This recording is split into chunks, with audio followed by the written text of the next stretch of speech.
tocaba acompañarlos como en las giras, en los autobuses, entonces era como, siempre me tocó convivir mucho con gente creativa. La neta es que hoy en día, güey, casi todos los artistas, sobre todo emergentes, o que les va medianamente bien, son multidisciplinarios y hacen otras cosas, güey. Es el curador musical de la marca, güey, ¿no? Está súper interesante como entender que hay marcas tan grandes y tan reconocidas, y sobre todo en la industria de la moda, que tienen a personas específicas que se encargan de musicalizar la marca, güey. Apenas estaba entendiendo lo que era el amor y la decepción y mis primeras crisis existenciales. No puedes depender de la inspiración o de un rayo de iluminación, güey. Tienes también que ser disciplinado, güey. Ponerse a chambear. Exacto.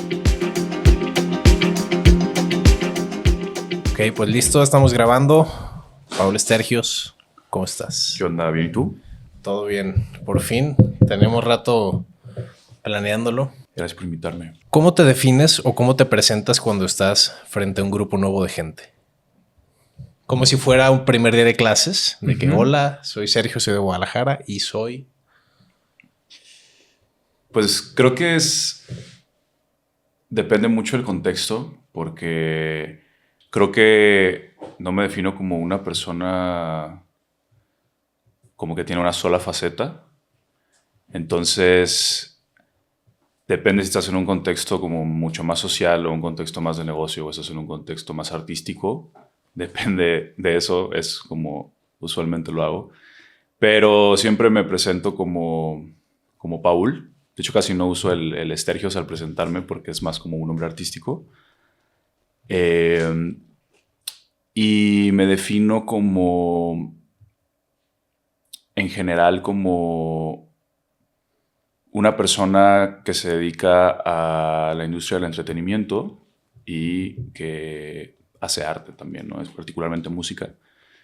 Y creo que de ahí es donde parte como no quisiera decir doble personalidad, pero como mis dos facetas de vida, que son las que conforman quién soy. Para los que no te conozcan, eres vocalista de una banda, de una bandota en Guadalajara, Real Albatros. Soy fan, la verdad. O sea, independientemente de que seamos compas, sí, Sofía, aquí mi novia está presente, sabe que constantemente aparecen en mis playlists. Y también eres parte del equipo de marketing de Drea, que también es una empresa muy importante en Guadalajara, en el país, diría, en todo México. Empezando por la música, que es como te conocí. ¿Cómo surgió todo? Sé que empezaste desde chiquito, pero platícanos. Ya. Pues desde que nací, mi primer contexto de vida cercano en mi núcleo familiar, yo nací en Zamora, Michoacán, y de hecho mi primer año de vida lo viví aquí en Guadalajara. Y inmediatamente me fui a la ciudad de Morelia, que era donde pues, mis papás decidieron pues, vivir. Y en ese punto mi papá se dedicaba a la producción artística. Entonces él hacía eventos muy enfocados en el tema cultural. Entonces yo crecí en teatros, en auditorios, en salas de concierto. Me tocó desde muy chiquito estar en producciones o en ensayos de ballets internacionales o de grupos de orquestas que venían pues, desde nacionales o europeas o norteamericanas.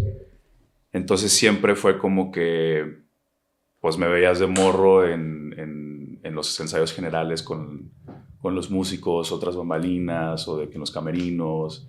O a veces me tocaba acompañarlos como en las giras, en los autobuses, entonces era como, siempre me tocó convivir mucho con gente creativa. Y como que fue algo que naturalmente estuvo siempre presente en mi vida.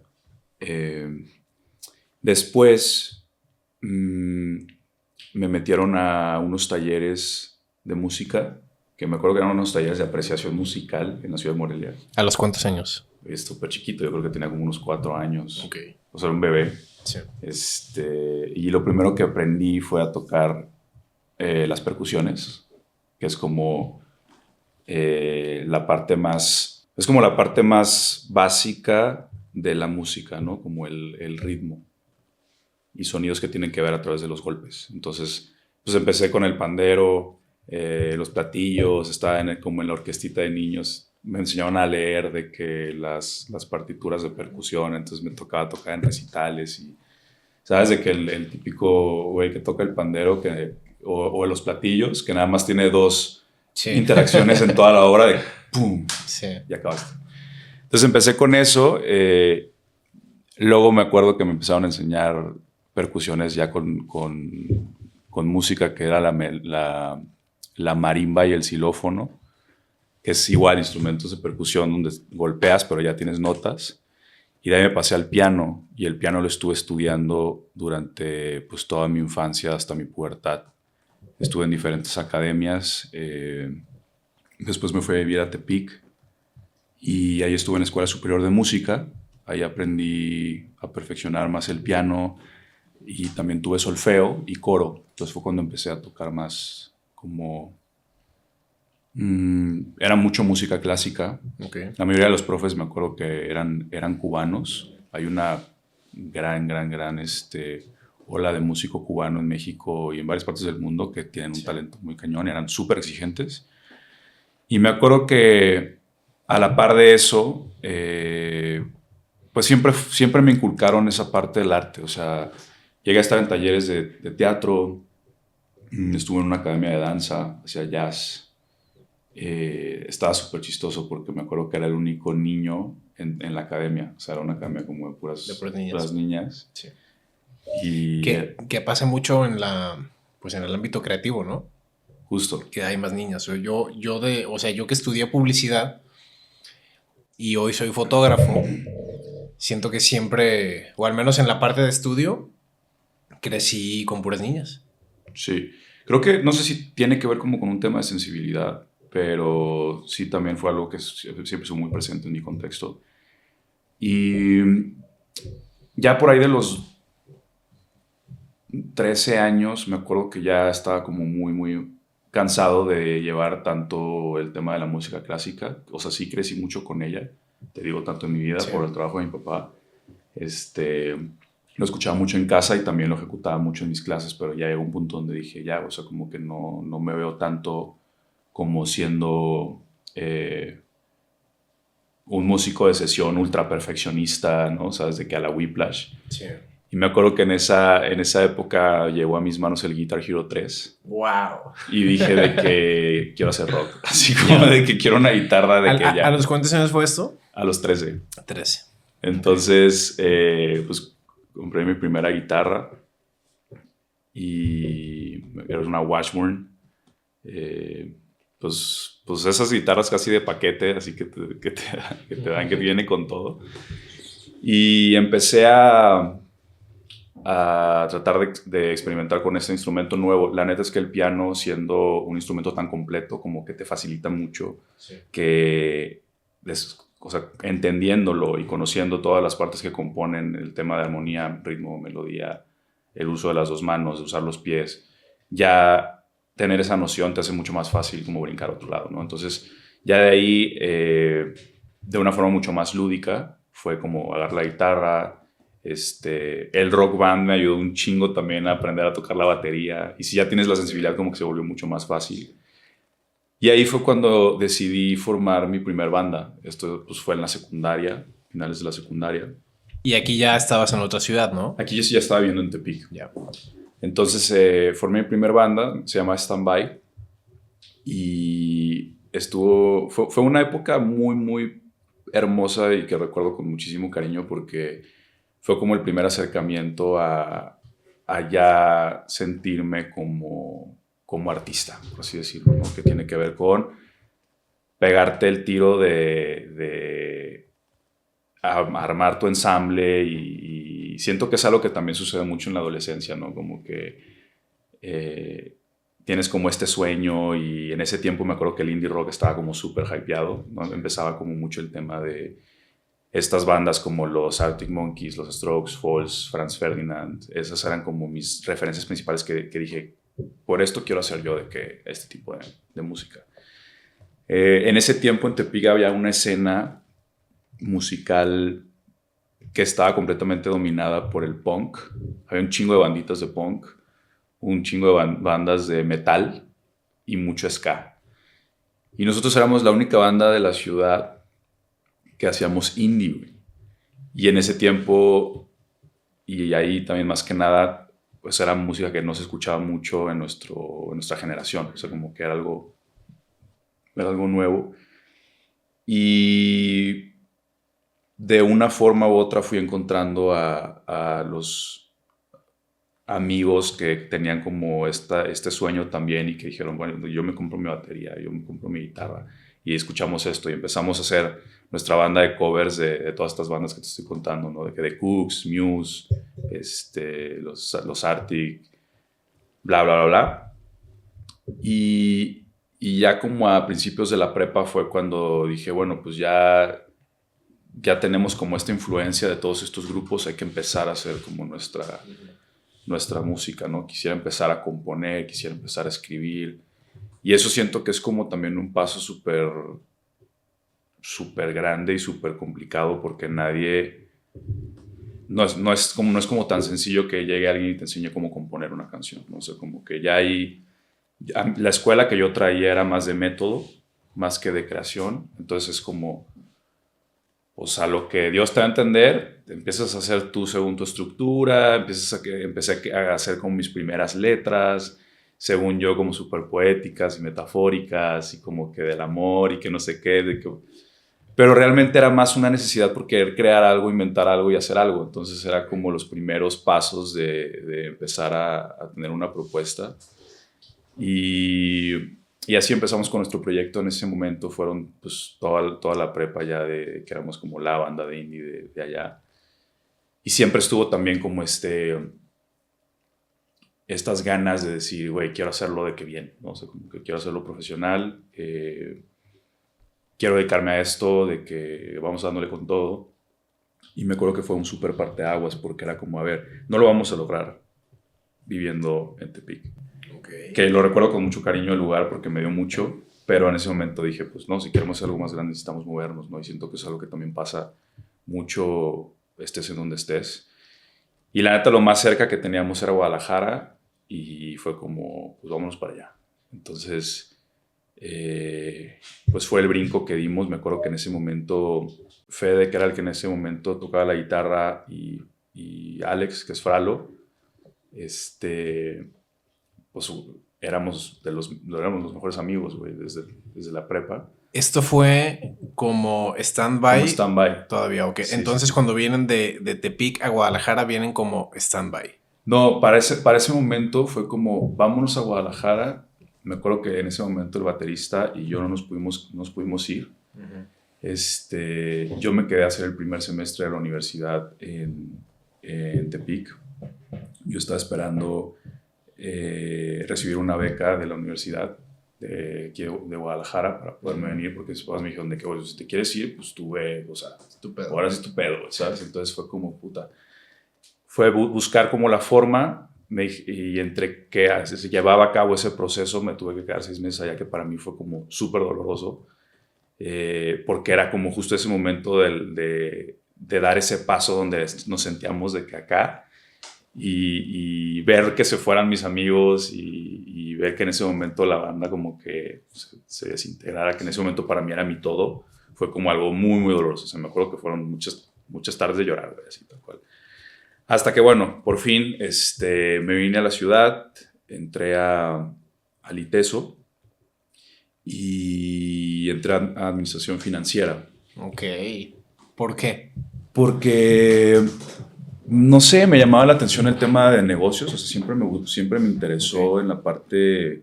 Siempre fui una persona muy artística, pero siempre me gustó mucho el tema de negocios. A fin de cuentas, todo el conocimiento musical ya lo traías. ¿Sabes? Si empezaste desde los 4.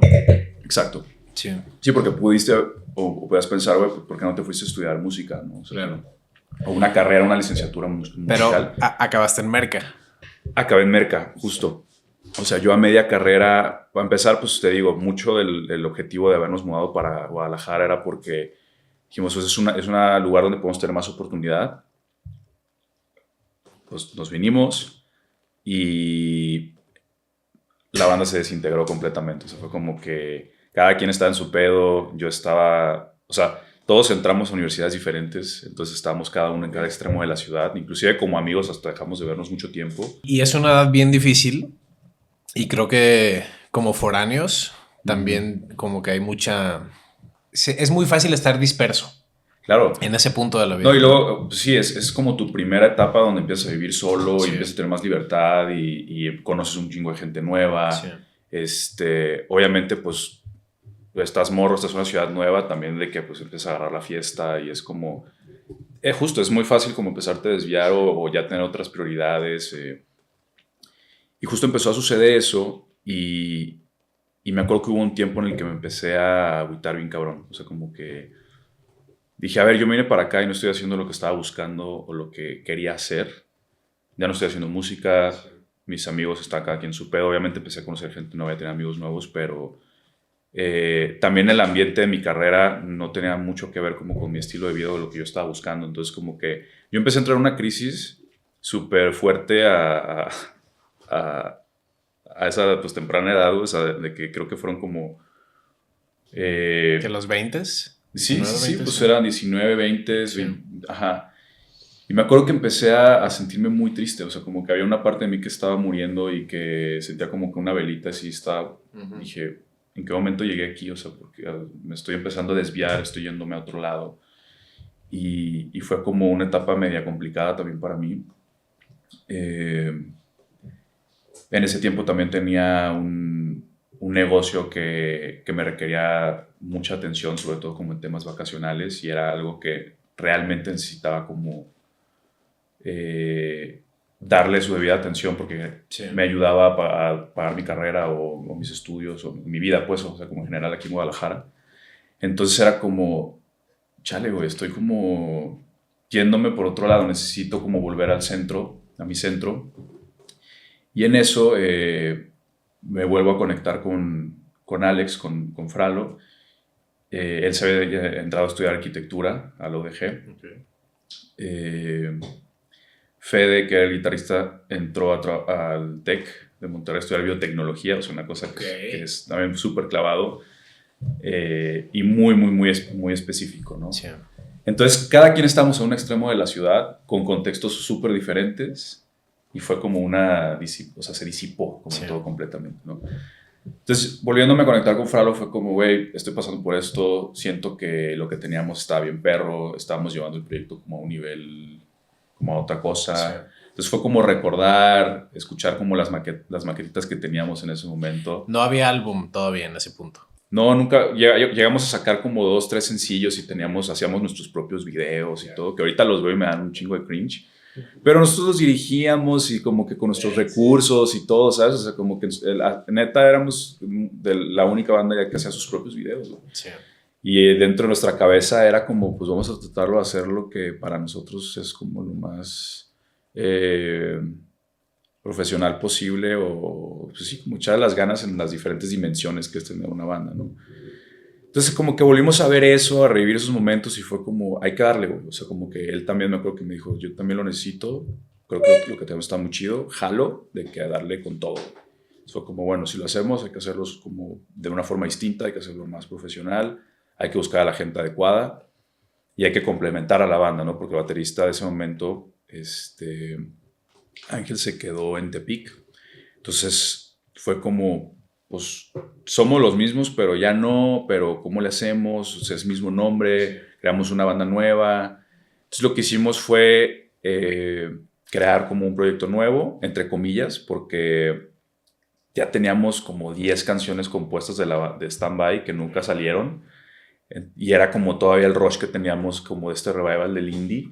Entonces fue como, bueno, pues necesitamos un baterista. Entonces literal me puse a poner carteles en la universidad de que se busca bateristas, con estos géneros. Me acuerdo que puse que no sea metalero, así de que... Y me tocó hacer como... Yo en mi juego de profesionalizar todo hasta hice audiciones, güey, así de que...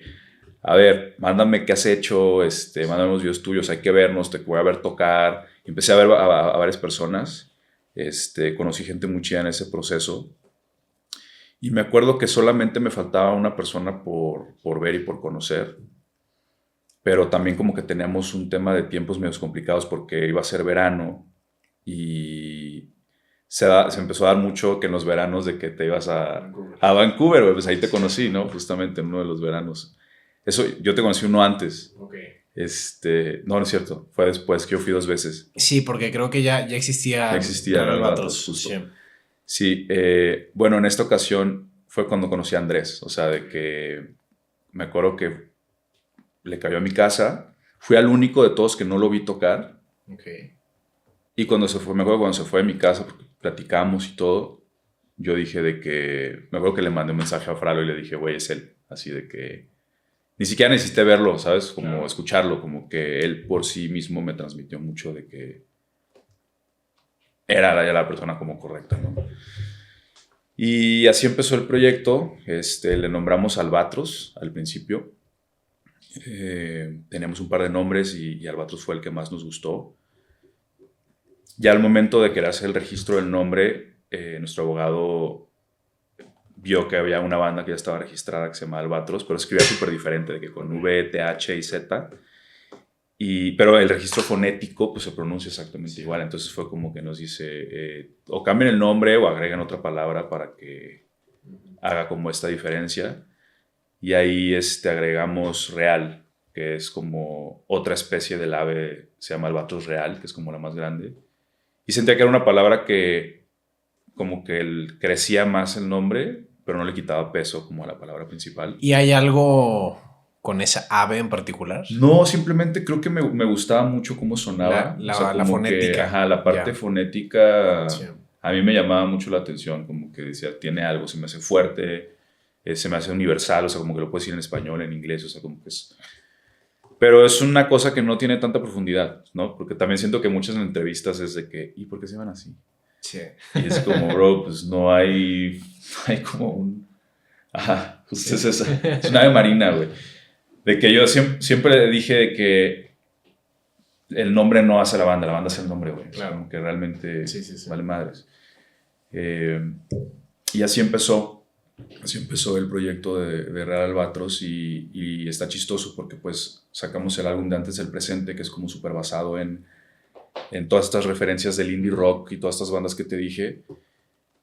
Y 8 de 10 canciones de ese álbum eran las rolas que compusimos para Standby. O sea, son canciones que compuse cuando estábamos en la prepa. O sea, que apenas estaba entendiendo lo que era el amor y la decepción y los problemas personales y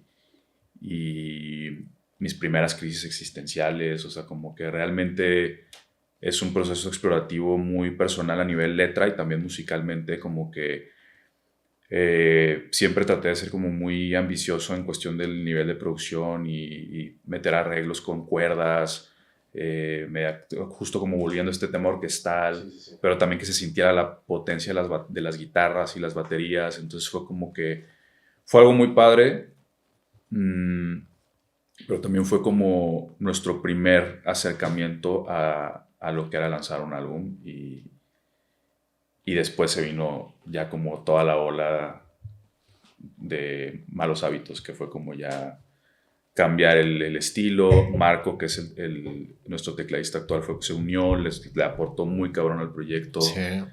Empezó como músico de apoyo y duró 2 años así hasta que fue como, oigan, ¿qué somos? Así, ¿no? Sí. De que, güey, yo quiero entrar, quiero aportar todo, vamos dándole. Fue como, súbete al barco. Entonces, Fede en ese momento, que era nuestro guitarrista, se nos fue a vivir a Holanda. Hubo un cambio de alineación. Entonces es como un proyecto mutante donde pueden llegar, entrar, salir personas, pero la base siempre ha estado ahí y ha sido como una adaptación al cambio. Llegó la pandemia, valimos súper mal en la pandemia, güey. O sea, justo cuando íbamos a sacar el disco, llega a este punto, estábamos empezando a tener gira por diferentes partes del país.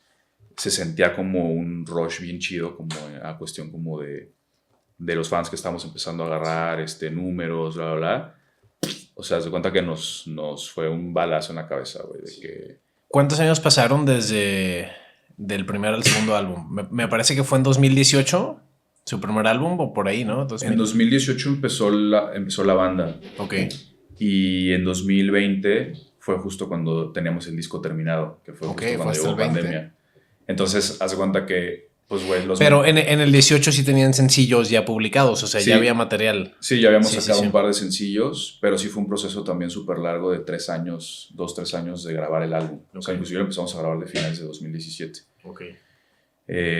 Sí, duramos 3 años en sacarlo. La promoción del álbum fue súper complicada porque pues, fue justo cuando todos estábamos encerrados. 2 días antes teníamos una fecha en Chihuahua y 2 días antes nos dijeron de que ya con vuelos y hospedaje, de que ya no va a haber conciertos, todo se cancela. Qué horror.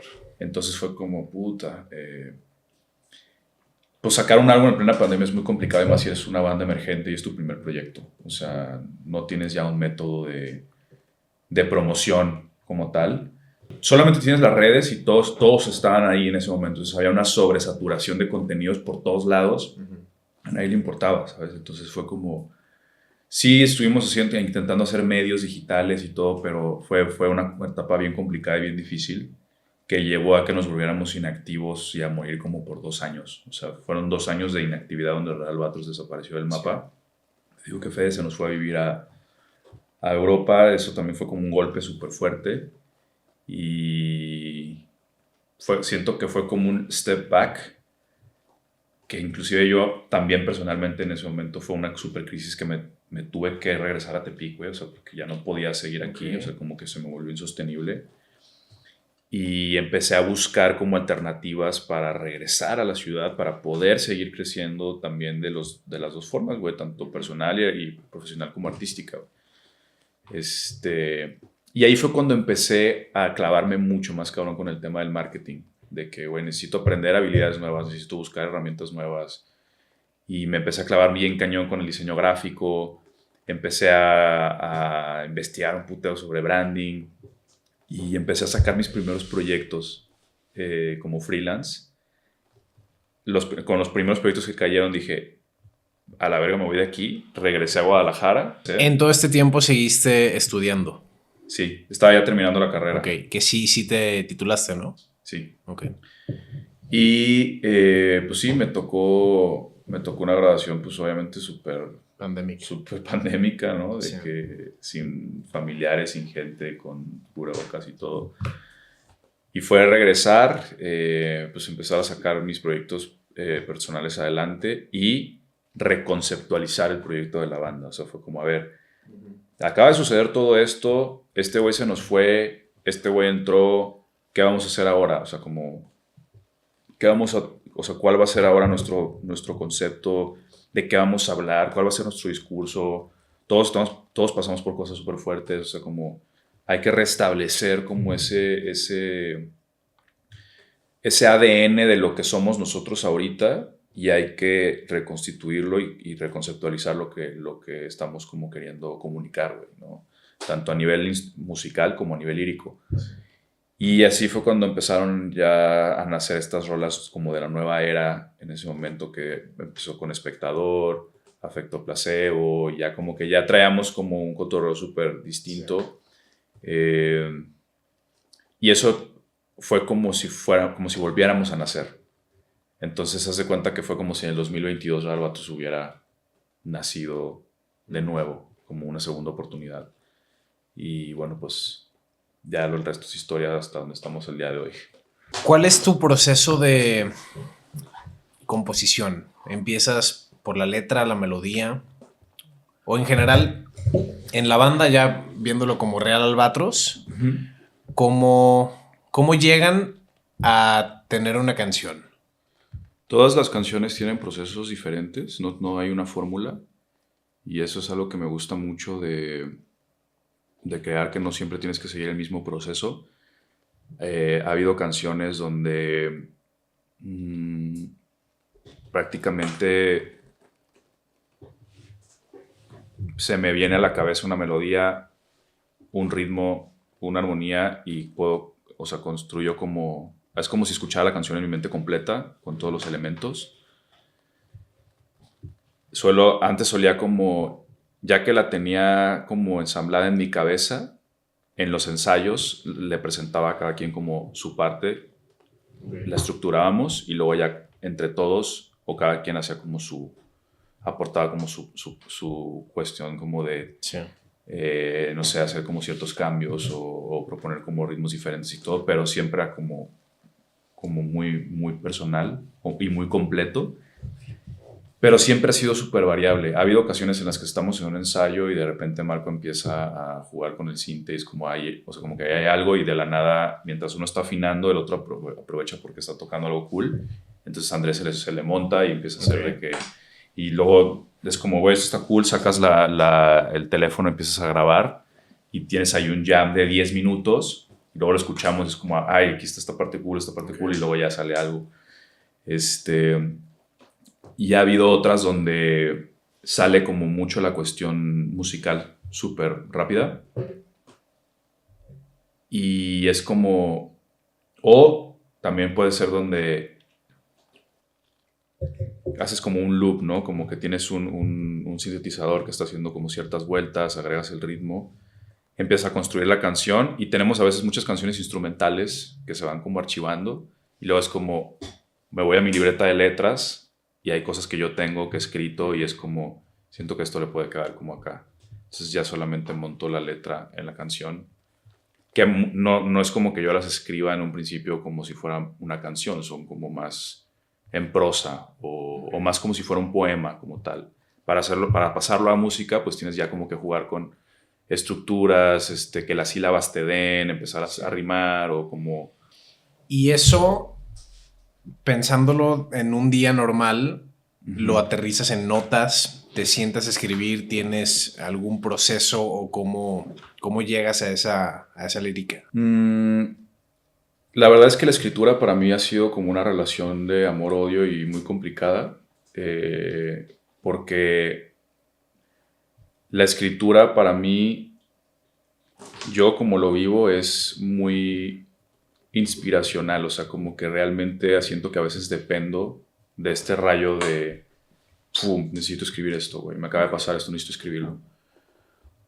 Ha habido ocasiones en las que por mucho tiempo intentaba sentarme y decir, a ver, hoy en la noche voy a llegar de trabajar o de lo que sea, del gimnasio, lo que sea, me voy a mi sala, saco mi libreta y me voy a poner a escribir. Y la neta es que no, me empecé a dar cuenta que no funcionaba así. O sea, como que, y era como puta, o sea, como que, entonces tenía que empezar a depender de cierta forma como de estos rayos de creatividad o de emoción, de necesito, o sea, quiero vomitar, necesito sacarlo. Sí. Pues, güey, si estoy en mi casa, tengo un papel a la mano, lo escribo y si no lo pongo en mi blog de notas de mi celular.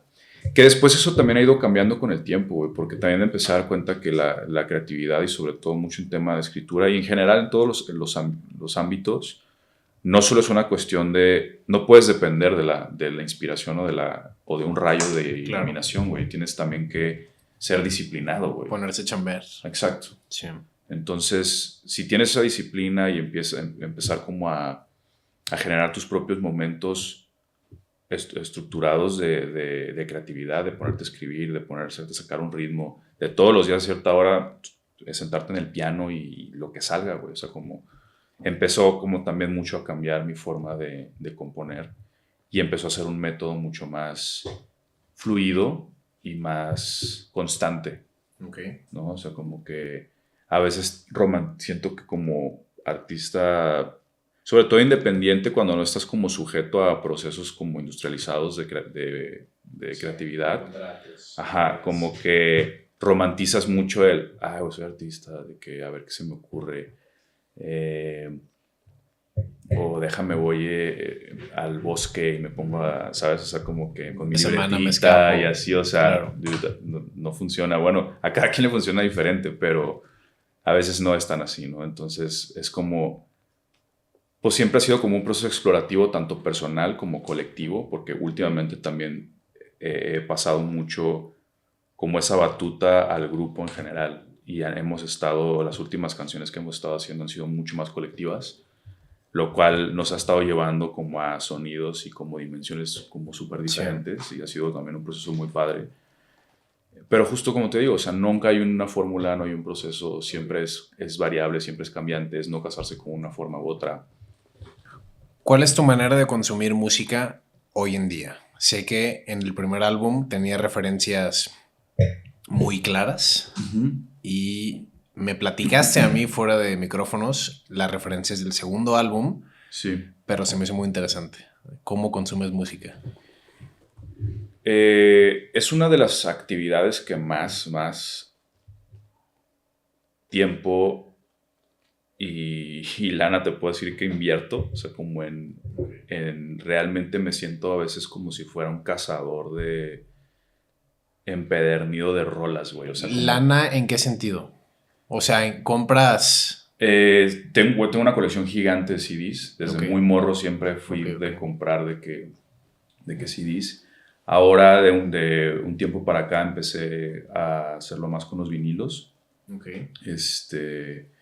Pero realmente es como, no solamente tienes que comprar formatos físicos, o sea, también invertir en experiencias que tiene que ver con ir a un concierto, pagar un boleto para ir a un concierto, o salir, viajar, cuando en mis viajes siempre suelo frecuentar, parte de las cosas más importantes que busco cuando viajo, estoy en una ciudad nueva o diferente o en otro país, es ir a lugares donde hay música y prestar particularmente mucha atención en lo que se está escuchando, ya sea una cafetería o sea un club, o si puedo encontrar o coincidir en un concierto que está ahí, asistir. Soy el Shazam Boy a más no poder, o sea, siempre estoy prestando atención a eso como en todo el momento. ¿Cuántas playlists tienes hechas por ti en Spotify? Mm, como 20, 25. Ah, no, bueno, ok. Pero la Normal. verdad es que sí es algo a lo que particularmente Sí. le invierto mucho tiempo Ya. o sea, creo que mis main playlists son como 10. Cada una tiene un mood diferente, cada una tiene su portada, inclusive como que, aunque es para mí, pues, no es como que lo haga para la gente, pero así Sí. es como yo me organizo y es como una forma de dividir mis diferentes moods, pero son playlists que tienen, no sé, 200, 300 rolas cada Ok, una. ok, O sea, ok. como que, y siempre es muy variable. Y siempre tengo también como eras donde voy cambiando y me gusta siempre brincar de una temporada, de un tiempo a otro, una era a otra. A veces soy súper 70s, de que súper disco, a veces soy súper 60s, de que muy cinemático, a veces muy lo más nuevo que pueda estar encontrando casi cada semana de artistas emergentes de cualquier parte del mundo, de cualquier género. O sea, como que siempre es Variable. muy variable, güey. ¿Y crees que te clavas más con playlist o con álbums? Con ¿O eres álbums. flexible, o sea, en Soy general? flexible, pero sí soy mucho más clavado con los álbumes. O sea, me gusta mucho más el hecho de encontrar como una obra completa que tiene un principio y un final y que te está encapsulando una vibra que está acompañada de ciertos arreglos, de esta cosa que si lo tienen, me encanta, que es lo que se le conoce como el leitmotiv, que eh, es como este fraseo musical que se repite en diferentes partes del disco. No sé, Dark Side of the Moon lo tiene, por ejemplo, por decir como uno de los más populares. Me encanta eso, ¿no? Y que esté acompañado de una portada, que tenga una historia, o sea, como que sí soy muy romántico en cuestión de los álbumes, aunque es algo que pues también actualmente, o Está sea, cayendo. sí está decayendo, que tiene mucho que ver con Con el TikTok. consumo no solo no por TikTok, sino por la industria del streaming. O sea, como que realmente empezó a condicionar mucho la forma en la que consumimos la música, donde justo las playlists son lo que está generando, ¿no? Que el contenido sea como mucho más individual sin pertenecer a algo más. Y donde también el tiempo del track es cada vez más corto para poder recibir más plays dentro de una playlist, por ejemplo. Sí. Entonces lo que hizo Ed Maverick fue, creo, últimamente que sacó su último álbum en una canción. En un solo track. Sí, eso es revolucionario. Para los Disruptivo, actuales, ¿no? diría yo. Ok, disruptivo. Sí, sí, Bien. sí. Oye, en Real Albatros tocan, he estado en varios de sus shows, Ajá. pero también tienen su parte de DJ set. Ya. ¿En qué momento empezó eso? ¿Cómo llegaron a eso? Está muy interesante. No lo he visto, o al menos yo, Ajá. no lo he visto en muchas bandas. Sí, es una cosa que nos ha como dado mucho. Creo que esto empezó justo en pandemia. En ese momento, a ver, o sea, siempre hemos sido consumidores de música electrónica. Yo tengo referentes desde Daft Punk. En la prepa, Disclosure para mí fue como una cosa que me voló la cabeza y me empezó a hacer que me interesara mucho por ese tipo de música. En la secu me acuerdo que el One More Love de David Guetta fue de que, ¿qué es esto? O sea, como que siempre estuvo muy presente en nuestras vidas. Y ya en la universidad fue como que, pues siento que tiene que ver también con el estilo de vida y de empezar a ir a lugares como clubs donde pues se toca más esta música y estás buscando como experiencias diferentes. Entonces creo que ahí fue justo cuando empecé a entrar mucho más a clavarme en escuchar música electrónica. Alex también lo hacía mucho, Andrés también lo hacía muy cabrón. Y Andrés me acuerdo que entró a una academia de producción musical donde aprendió a ser DJ y a trabajar como con ese tipo de equipos y de software. Se compró sus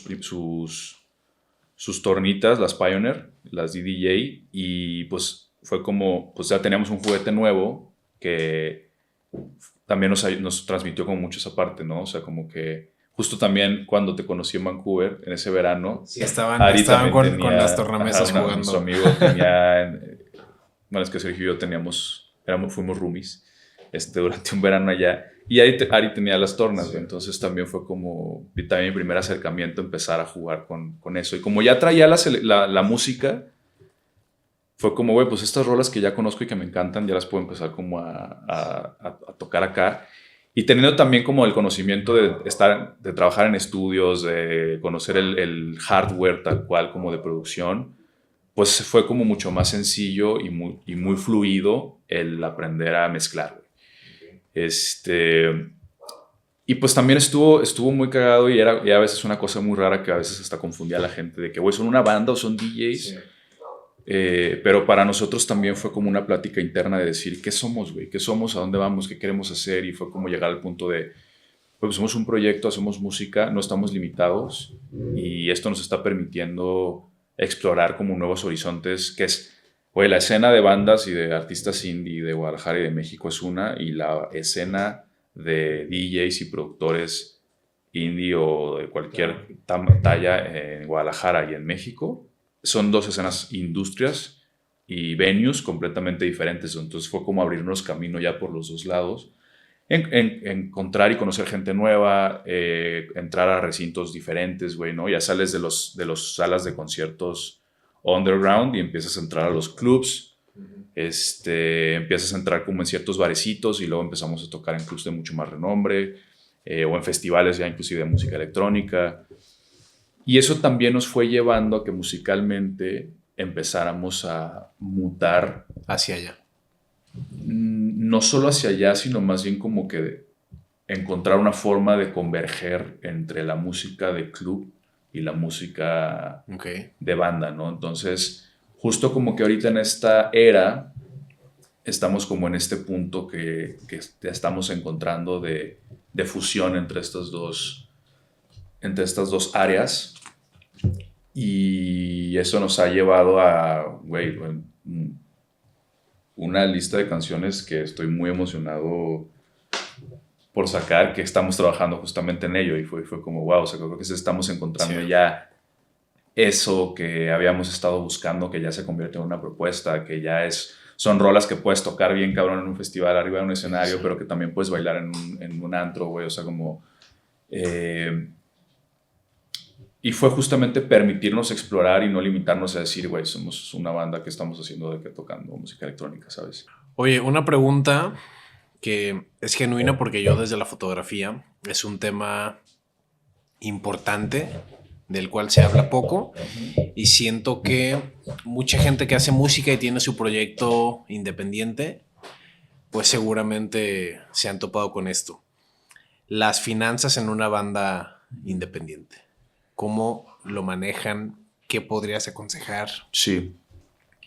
La neta es que algo de lo que me he dado mucho cuenta durante esta trayectoria es que ser artista es un lujo, güey. O sea, sí.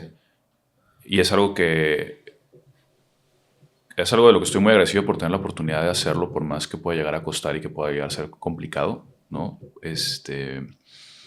Pero a la vez es algo que te retribuye muy cabrón como a nivel personal y a nivel como de crecimiento, llámalo como quieras, ¿no? Como espiritual. Inclusive también a mí particularmente ha sido una actividad que me ha permitido explorar y experimentar cosas que de forma profesional no me hubiera atrevido a hacer y que gracias a que tengo este proyecto me permite profesionalmente ejecutar producciones o ideas o conceptos que surgen a partir de esta experiencia que me está dando la música, ¿no? Entonces, bueno, tomando en cuenta esa parte, la forma de convertirlo, de hacerlo funcionar a través de temas que tienen que ver específicamente con el dinero, pues gastos hay un chingo, ¿no? O sea, Claro. desde comprar equipo, tener un espacio, rentar un lugar para ensayar, si es que no cuentas con uno, pagarle a un productor, pagar horas de estudio, pagar una mezcla, un máster, a un fotógrafo, hacer un videoclip, por más paro o colaboración que pueda hacer, hay gastos, güey, y Claro. termina siendo, ¿no? O sea, como que, güey, las campañas, la pauta, mantener de que los contenidos que se vean cool, inclusive hasta invertir en tu propia imagen, ¿no? O sea, de que verte bien, güey, o sea, encontrar tu... Sí. Es una cuestión constante de inversión. Y todo esto mientras se tiene un trabajo de tiempo completo, que para la mayoría de las personas es demasiado. Claro. Güey, no, o sea, todos trabajamos Sí. y todos tenemos una doble vida, si le quieres llamar así, somos profesionales y es como justo encontrar ese balance de, pues, güey, o sea, salir adelante como persona, como individuo, primero, Sí. y entre todos, pues, aportar o invertir en el proyecto por el cual estamos creyendo, ¿no? Y digo, obviamente cada quien tiene sus procesos individuales de administración, pero si te hablo como ya de un proceso más colectivo, pues primero está verguísima tener una banda porque es un equipo y todos jalamos parejo y jalamos igual, ¿no? Okay. Los artistas que son solistas, mis respetos, porque sé que es un proceso diferente y mucho más solitario de alguna forma, aunque tengas tu equipo, no deja de ser solitario y complicado. Pero el hecho de ser una banda de entrada es algo que favorece mucho porque ya no son uno, güey, son tres o son cuatro o son cinco, ¿no? Y siempre hay formas de resolver las cosas, siempre hay mucha gente que creo que si haces las cosas bien y si transmites muy chido lo que haces, hay gente que puede creer en ti, que te puede apoyar y que te puede decir, güey, no hay pedo. O sea, como que yo te ayudo, yo te tomo fotos, yo te puedo hacer un video, o podemos hacer esto, o bla, bla, bla, bla, bla, ¿no? O sea, de que siempre empiezan a salir este tipo de cosas, pero a la par, pues también siempre hay que invertir en cosas y también hay que retribuir, güey, porque no puedes estar así toda la vida, ¿no? Si quieres también crecer profesionalmente, pues eventualmente tienes que dar ese paso, ¿no? O sea, hubo mucho tiempo donde cuando tocábamos, pues éramos nosotros y ya, donde teníamos que montar todo, andar en chinga de que conectar los cables, nosotros mismos como sonorizarnos, ni siquiera entendíamos bien cómo funcionaba en ese momento, como el tema no sé, ajustar los volúmenes o cosas así, no, o adaptarnos a lo que estaba ahí y ya. Y bueno, vas creciendo, te vas haciendo de más equipo, tus producciones son un poco más ambiciosas, quieres empezar a meter más como diseño de iluminación o arte o visuales, obviamente sonar súper bien, te haces a lo mejor equipo de musical más profesional, necesitas gente que lo opere, que lo monte, que lo desmonte, que lo esté trabajando durante el show. Entonces empezamos a hacer, de ser 4 personas en un concierto, cuando tocamos ahora ya somos un equipo como de 12, ¿no? Entonces, y pues esas personas pues están trabajando, güey, entonces tienes que pagar y tienes que... Y hay veces donde, y siendo una banda emergente donde no te van a pagar nada, y hay ocasiones donde te van a dar solamente para los chescos y hay otras ocasiones donde a lo mejor vas a poder cobrar bien, güey, o decente, pero siempre es muy variable y no puedes estar como a la expectativa de que, pues, güey, me va a retribuir lo suficiente para, pues, estar como O sea, pagar a todos y seguir creciendo. Siempre es muy variable, entonces es como, primero, estar como consciente de que va a haber ocasiones en las que vas a tener que ponerle tú de tu bolsa y sobre todo eso es algo que pasa mucho en los primeros años. Yo te puedo decir que, aunque suene que tenemos mucho tiempo y contándote los años de inactividad que tuvimos, de 7 años que empezó el proyecto, 6 años, apenas hace año y medio empecé a sentir o empezamos a notar que ya estábamos saliendo tablas, güey. O sea, como que ya no teníamos que estarle metiendo,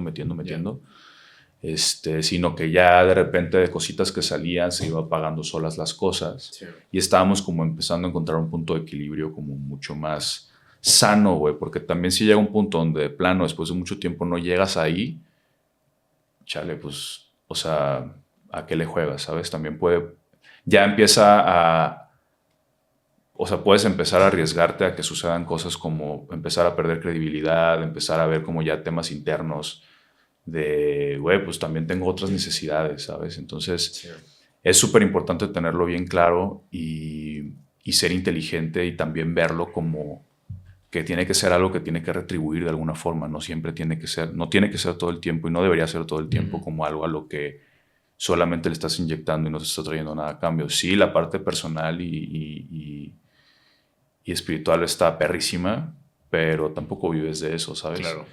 Entonces, si tienes muy claro ese equilibrio y hay un punto donde, güey, también no necesitas hacer los miles o los millones para que funcione y te haga feliz, güey. Si eso sucede y tienes un punto de un balance sano, a huevo, dale, güey, síguele dando, ¿sabes? Y no es de a huevo que tengas que estar esperando recibir la millonada, güey. La neta es que hoy en día, güey, casi todos los artistas, sobre todo emergentes o que les va medianamente bien, son multidisciplinarios y hacen otras cosas, güey, ¿sabes? O sea, no... Ya ese sueño de decir voy a vivir de esto es como... pues obviamente si funciona, qué chido, sí, pero también hay otros ámbitos de vida que se pueden autocomplementar en tu persona y que te pueden hacer feliz, güey, ¿sabes? Oye, creo que eres una persona reconocida, o al menos en nuestra generación, dentro del ámbito creativo en Guadalajara. ¿Cómo percibes tú la industria creativa aquí en Guadalajara? Pues mira, hablando de la industria creativa que es muy abierta, creo que Guadalajara es un exponente, sí o sí, fervientemente. Yo tengo ya 10 años viviendo aquí y me he topado con gente de todas las áreas, fotógrafos, videógrafos, músicos, DJs, cineastas,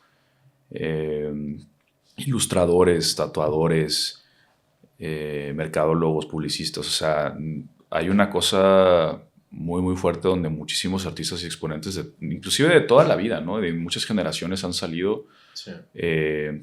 En distintas artes, ¿no? Desde la arquitectura, pintura. Realmente es una ciudad exponente, siento yo.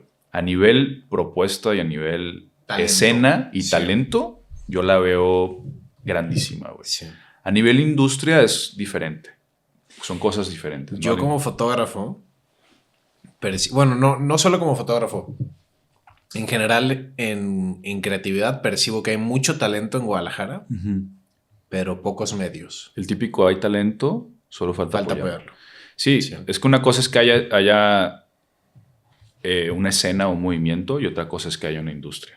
Sí. Particularmente te puedo decir que a nivel musical, que es donde me toca desenvolverme más o que me ha tocado vivirlo desde que empecé el proyecto, desde que me vine a la ciudad hasta la fecha, sí noto una brecha o como una especie de downgrade en los últimos años a nivel industria, ¿no? Cuando yo recién llegué con este sueño y con estas ganas de experimentar y explorar y de crecer y de inspirarme, asistía a cientos de festivales. Había muchísimas propuestas de festivales, de bandas, tanto públicos que estaban financiados por gobierno o que, no sé, las radioemisoras, en su momento RMX, formaban una plataforma gigante para artistas nuevos que los catapultaban de lo local o nacional a lo internacional, dejaron de existir. Vendieron la radio, festivales como, no sé, El Coordenada, está muy complicado, tiene varios años como que viéndose para abajo. El Corona Capital lo dejaron de hacer en Guadalajara. El Anagrama tuvo solamente una edición, no volvió a suceder. El Revolution Fest dejó de suceder. El Motor Rock dejó de suceder. Entonces como que empiezas a ver que las oportunidades que tú tenías para tener una plataforma que te diera una gran exposición, sí, empiezan a dejar de existir. También es como, pues obviamente es decepcionante, güey, ¿sabes? Como que dices, ¿y ahora para dónde le doy? ¿O qué me toca hacer para poder ser visto o poder catapultarme a un nivel nacional y dar el brinco, ¿no? Sí siento que en general en México hay un chingo de talento. Mucho de la escena de la industria está muy centralizado, ¿no? En la Ciudad de México. Sí. Monterrey tiene también sus plataformas interesantes. Inclusive siento que más que aquí a nivel... creativo, ¿no? A nivel creativo, pero hablando a nivel musical, ¿no? Okay. Tienes, no sé, grupos importantes que forman parte de un circuito de festivales, no solo en Monterrey, sino en el país, pero son de allá. Entonces como que es mucho más fácil como que tener un brinquito que al final te puede terminar llevando un Vive Latino o un Pal Norte, y aquí ya no tenemos tanto eso. Entonces, ver eso también es como, pues, tratar de replantearte qué estás haciendo o qué te toca hacer como artista para poder encontrar una brecha donde puedas destacar o sobresalir un poco. Y hablábamos en algún punto en tu depa sobre el tema que hay en Guadalajara de pagar una entrada. Creo que me decías que aquí la gente como que espera que los invites. Sí, creo que eso también es algo que ha golpeado mucho la industria y por ende la escena. No solamente te lo digo como artista sino musical, sino también como también. productor de eventos, ¿no? Que te das cuenta de que existe ya una cultura donde la gente está esperando, sobre todo aquí, güey, ¿no? Aquí en Guadalajara. Es muy molesto para algunas personas o incómodo pagar un cover para entrar a un lugar para ver a alguien. Ya ni siquiera te estoy hablando de un concierto, a veces hasta algún club o lo que sea, como que no se da mucho eso. Y también como que la burbuja social te hace mucho, te da como este sesgo de decir, ay, güey, como lo conozco, pues, güey, que me invite, que me meta. O, güey, pues es mi compa, o es mi amigo o mi amiga, porque no, esa lista, me invitas, bla, bla, o sea, como que, o porque voy a pagar por verte si ayer te vi en la peda, ¿sabes? Claro. O sea, eso como... Entonces, como que siento que empieza a suceder eso. Súmale también que los eventos pues, han tenido un crecimiento exponencial en los costos del boletaje, güey. Ya no es lo mismo pagar ahorita un boleto para ir a ver para un festival que lo que costaba cuando yo estaba en la prepa y venía a Guadalajara a ver a The Killers al 3 de marzo. No cuesta ni la cuarta parte de lo que cuesta ahorita irlos a ver, ¿sabes? O un artista de ese tamaño en este momento. Entonces, sí hay muchas cosas que suceden que empiezan como a poner en un esquema como más preocupante en cuestión de industria, y donde en otras ciudades o en otros países es algo muy normalizado. Pagar el cover, pagar la entrada, que es con lo que se subsidia la contratación del talento, es como algo muy normal, y aquí no lo veo tanto, y también es algo que a veces como que duele y entras como en este punto raro de decir, pues güey, o sea, pues si quiero tener mi concierto lleno o mi evento lleno, pues ni modo, tengo que invitarlos a todos, nadie pague, pero por favor vénganme a ver, ¿sabes? O sea, como que empiezas a entrar en un juego entre qué prefieres, y como la exposición y la popularidad o el ingreso que te permitas hacer un proyecto sostenible. En febrero tuvieron como 4 o 5 shows en 2 días o algo así, ¿no? Y anunciaron su show en Ciudad de México el 28 de marzo. Para que ¿esto va a salir antes del 28 de marzo? Seguro sí. Ah, bueno. Sí. Ok. Sí, fue algo muy chistoso porque el año pasado siento que particularmente fue un año muy inactivo. Solamente tuvimos dos shows. Que de hecho estuviste en los dos. Qué gran show. O sea, sobre todo el de Amaro, que se grabó y está la versión completa en YouTube. Vayan a verlo. Está en canal de Amaro Records, ¿no? Sí, Creo. sí. Sí, que Sí, es un video, es 1 hora al menos o algo así, ¿no? Sí, es el concierto completo. Sí, es como una sesión en vivo, pero tiene una vibra de concierto con un nivel de producción increíble. Sí, solamente tuvimos 2 shows en vivo. DJ sets tuvimos varios. Sí. Pero justo ahí fue como el planteamiento de decir, cabrón, ¿qué pasó? ¿No? También mucho tuvo que ver que públicamente no estuvimos tan activos porque estábamos cerrando el ciclo del lanzamiento del álbum. Sí. Y sí, ya íbamos a sacar el álbum, pero también ya estábamos trabajando en la nueva era. Entonces, como que siento que, no sé si para bien o para mal, pero cuando estamos en ese proceso medio nos apagamos un poco y no parece, pero por abajo de la mesa estamos trabajando bien cabrón. Entonces, este año sí fue como una cosa bien, pues como interesante y bonita de que pues, sacamos el álbum de Malos Hábitos en noviembre. Pero pues también tiene un periodo de que se empiece a levantar y a hypear y que lo empiecen a descubrir. Luego pues vienen las fiestas y las vacaciones, que es la temporada donde las disqueras y las agregadoras y las tiendas te dicen no saques música en esta fecha porque no te van a pelar. Medio nos valió y no, pues, pero justo a principios de este año empezó como a levantar, ¿no?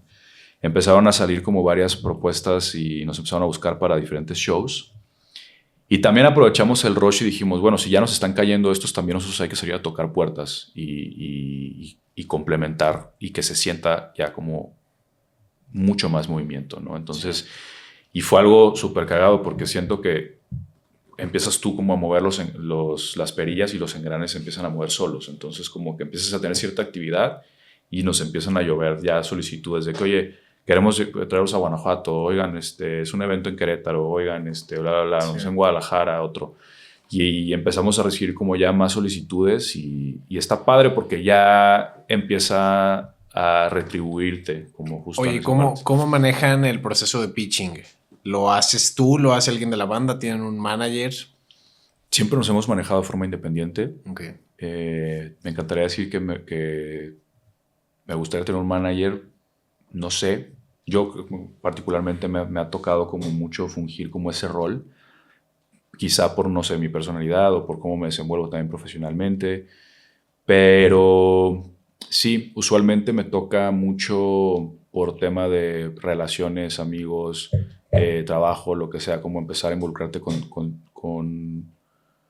pues con ciertas personas donde eventualmente pues puedes también como pitchar, y si no, realmente, aunque no conozcas a la persona o el lugar o lo que sea, pues es literal tirar el anzuelo y hacer el pitch, que tiene que ver con, hey, estamos haciendo esto, somos tal, bla, bla, bla. Hay veces que puede ser a través de un contacto directo, oye, conoces a tal persona, por favor, pásame su teléfono, y obviamente tienes que estar respaldado con algo que te pueda, o sea, llegar como con las armas y con el material interesante. Con un portafolio. Con un portafolio que pueda vender, güey, porque si no, pues te van a mandar al chile.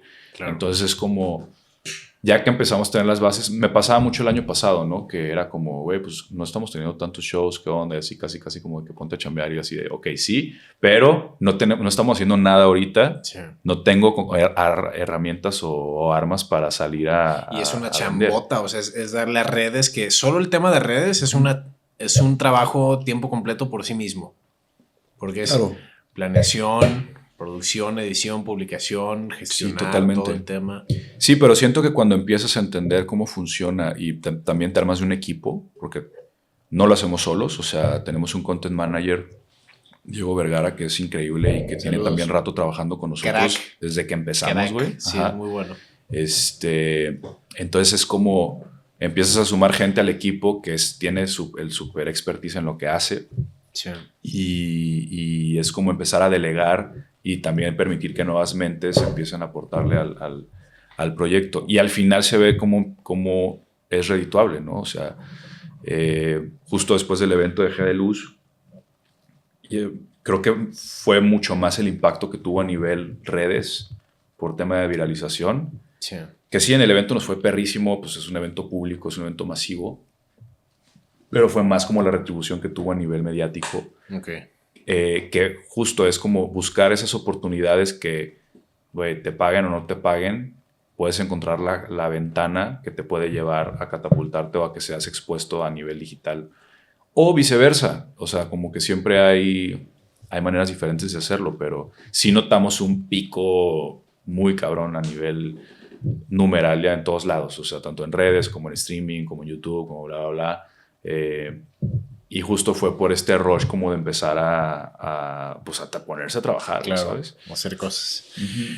Oye, conectando con tu otra faceta, trabajas en una de las empresas más importantes en producción de eventos y alguna vez me platicaste que conociste a una persona en el desfile de Dior en Ciudad de México y se me hizo muy interesante su puesto, no sé si te acuerdas, que era curador musical Sí. o algo así. Sí. Platícanos. Pues, bueno, creo que haber trabajado en ese proyecto ha sido como uno de los, o si no es el proyecto más interesante o más, pues con más trabajo que me tocó como involucrarnos. Sí te aventaste buen rato en Ciudad de México, ¿no? Sí, fueron como 20 días de preproducción y además era como trabajar en diferentes áreas del evento, o sea, no era como desde cuestiones que tenían que ver con cosas de sostenibilidad, temas de las protección. Fotos de cada parte del edificio, ¿no? Exacto, como de protección del fue? espacio. ¿En Chapultepec? Fue en San Ildefonso, en el colegio de San Ildefonso en Ciudad de México. Y me tocó también involucrarme en la propuesta de talento para el after party. Y Dior buscaba que fuera algo muy mexicano, que tuviera como desde la cuestión, todo el proyecto de la colección era mucho relacionado con el talento mexicano, la cultura mexicana, la parte del vestuario pues obviamente estaba basado en eso.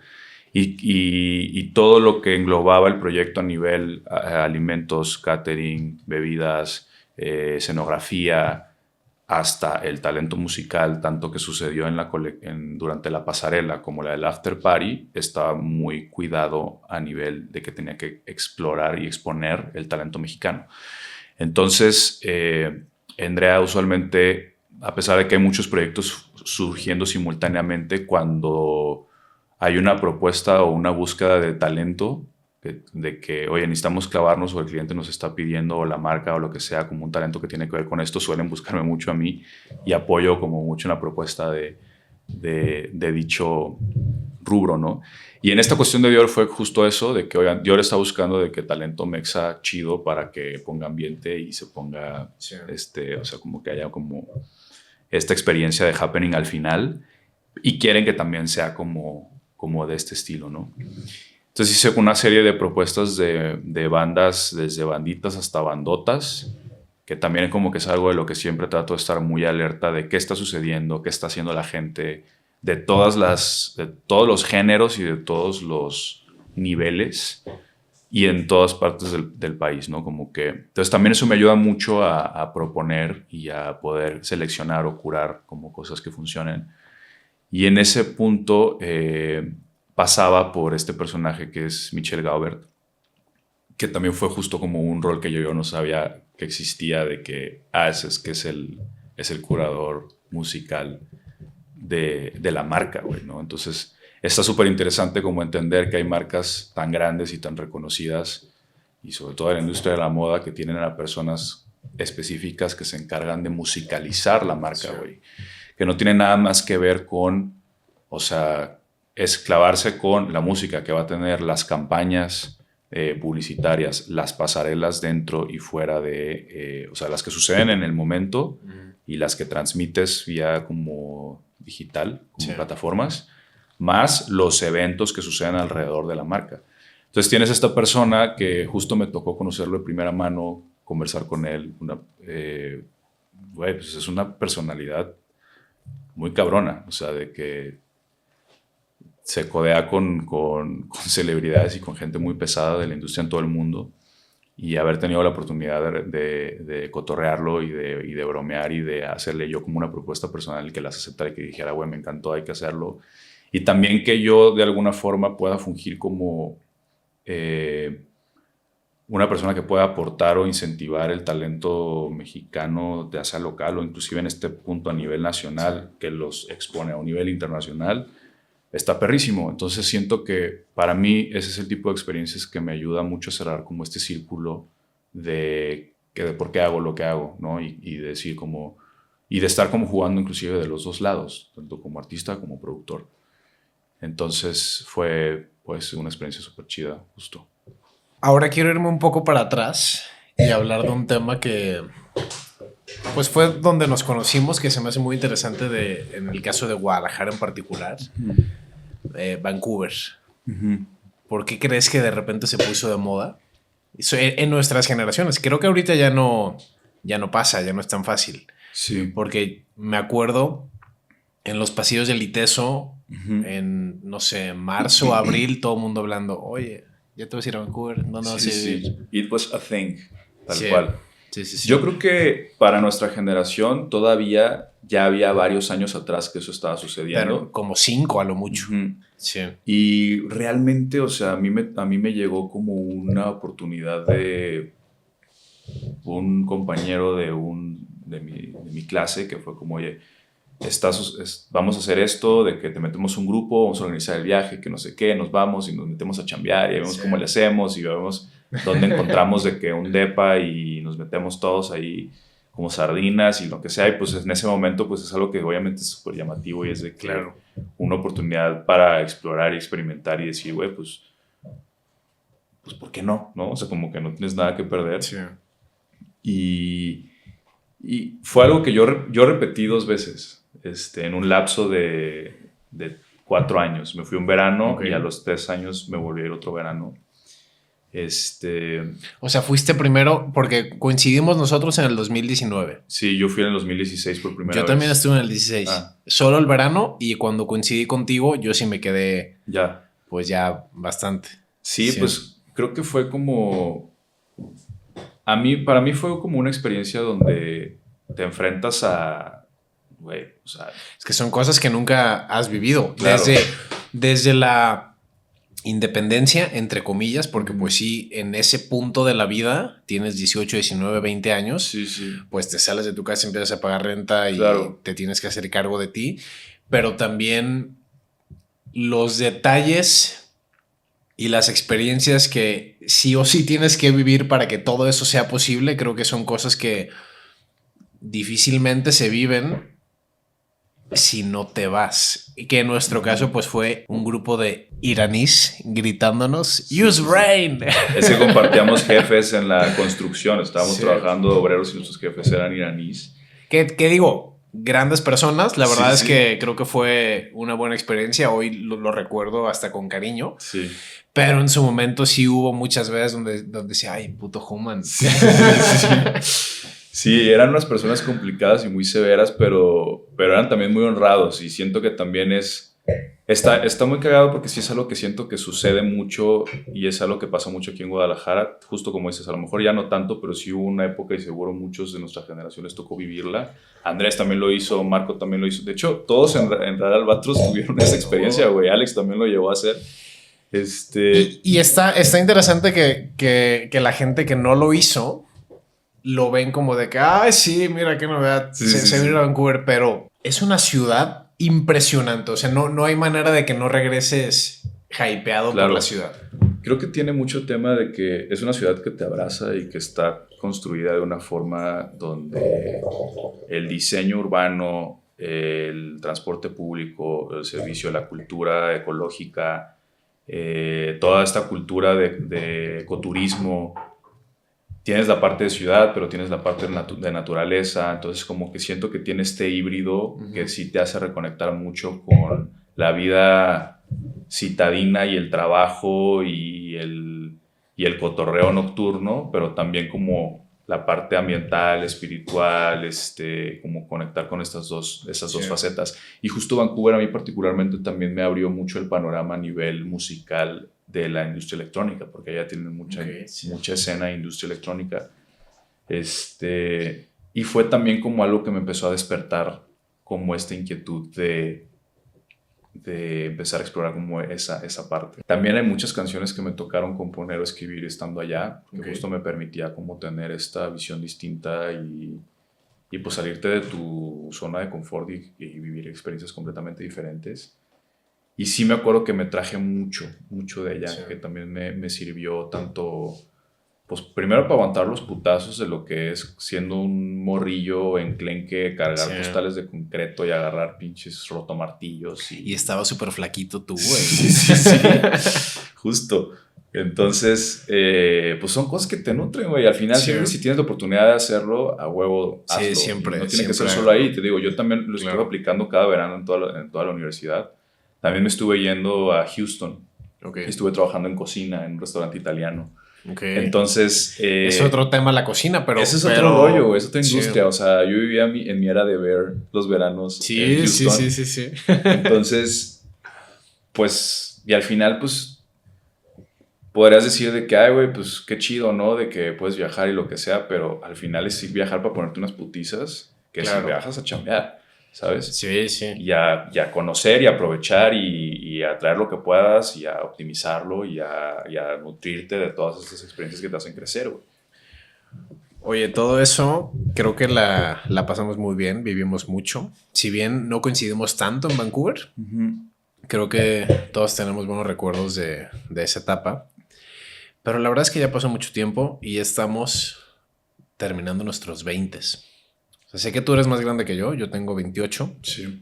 No sé si tú ya cumpliste 30 o sigues en 29. Estoy 29 todavía. Pero ¿cómo lidias con ese borde, con ese cambio? ¿Te hace ruido? ¿Lo piensas? Creo que en un momento sí me llegó a hacer mucho ruido, sobre todo como por ahí de mis 26. Creo que fue como cuando más empecé a sentir como esa crisis.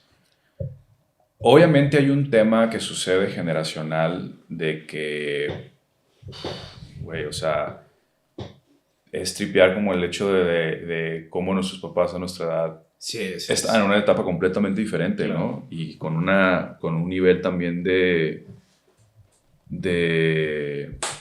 como de una vida ya hecha, sí, al menos una vida en ya el caso resuelta de mis papás, de cierta forma con temas de bienes o con temas de compromiso o con temas de hasta hijos o trabajo, lo que sea. Y también siento que es algo que es a veces frustrante, pero creo que es entender, surfear la ola, darnos cuenta que las cosas, no a nivel personal, sino también a nivel global, pues van mutando.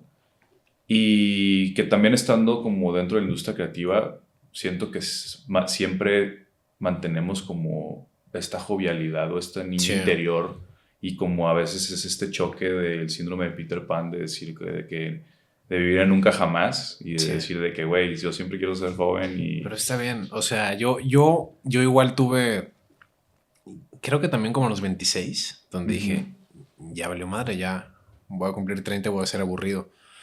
Pero gracias a varios referentes que tengo, curiosamente dentro del mundo artístico creativo, y no treintones, incluso cuarentones o hasta cincuentones, los veo y digo, bueno, ese güey le mama lo que hace, lo hace bien, vive de eso, se ve a toda madre. Y digo, qué chingón. O sea, como que ya el señorismo, nuestra generación lo empuja. Igual y no todos. Obviamente, seguro tú y yo tenemos amigos ya señores. Claro.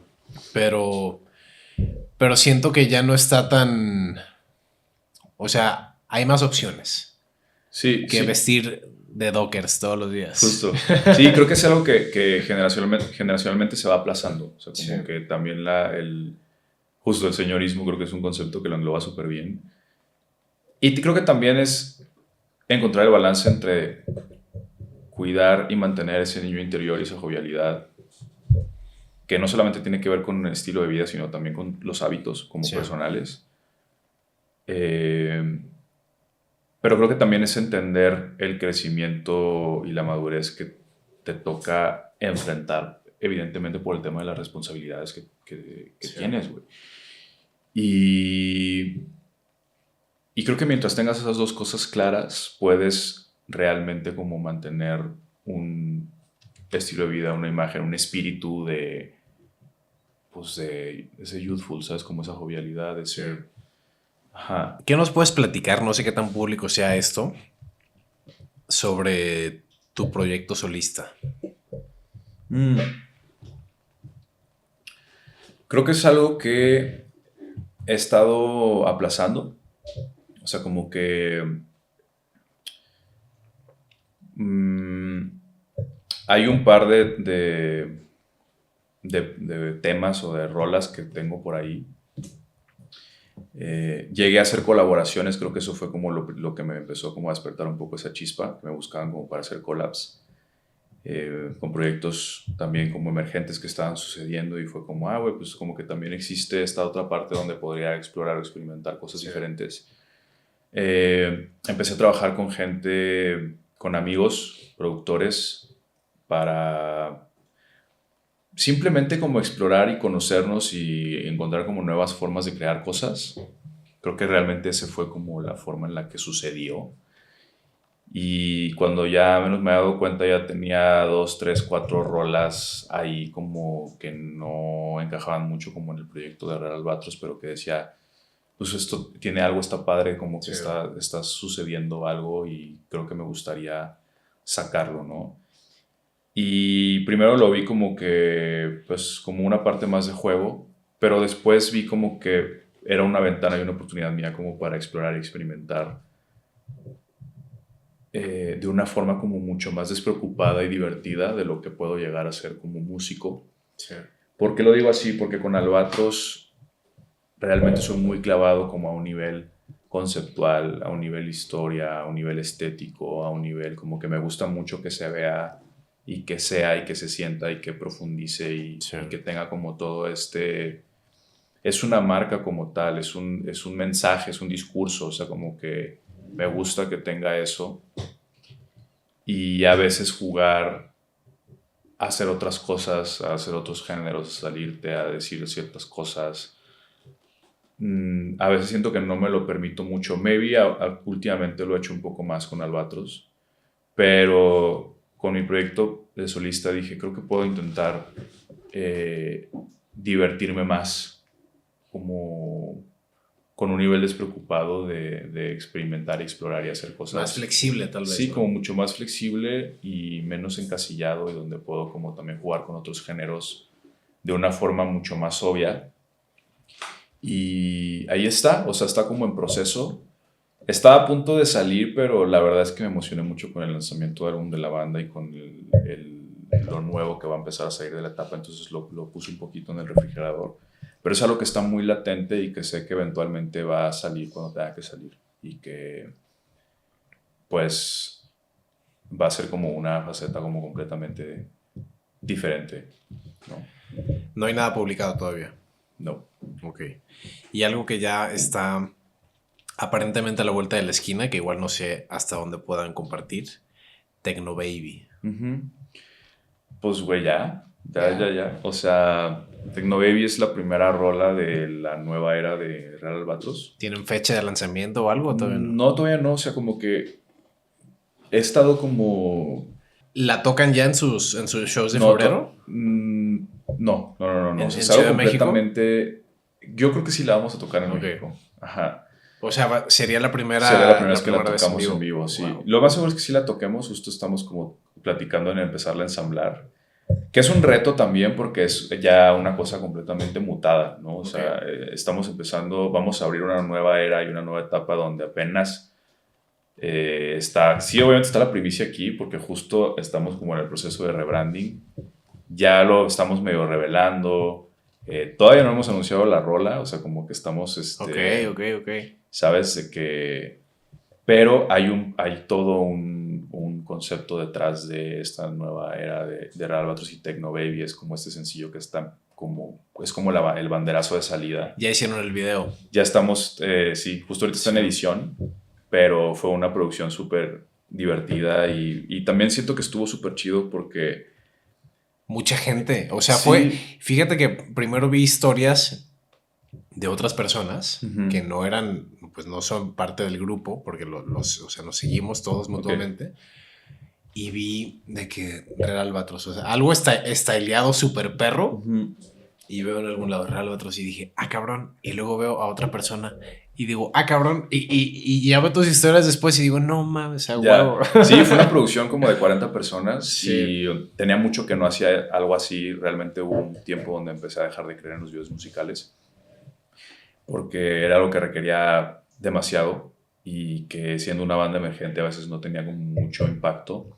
Pero esta vez lo empecé a ver diferente y también siendo como el primer sencillo de lo nuevo, quise experimentar y explorar como otras facetas del proyecto y otras disciplinas que tienen que ver mucho con el tema de dirección creativa, con el tema de moda, con el tema, pues sí, como de conceptualizar algo de una forma mucho más atrevida y más incómoda y más divertida, o sea, como que, pero englobando como estos conceptos que tienen que ver con arte, moda y bla, ¿no? O sea, como que siempre habían sido disciplinas que me habían llamado la atención y que había estado involucrado tanto a nivel creativo como a nivel profesional, siempre desde una parte como más como de producción, pero dije, güey, creo que esta es la forma en la que puedo como englobar estas dos facetas y empezarlo a involucrar como parte natural del proyecto, porque también es algo a lo que le ponemos como particular atención.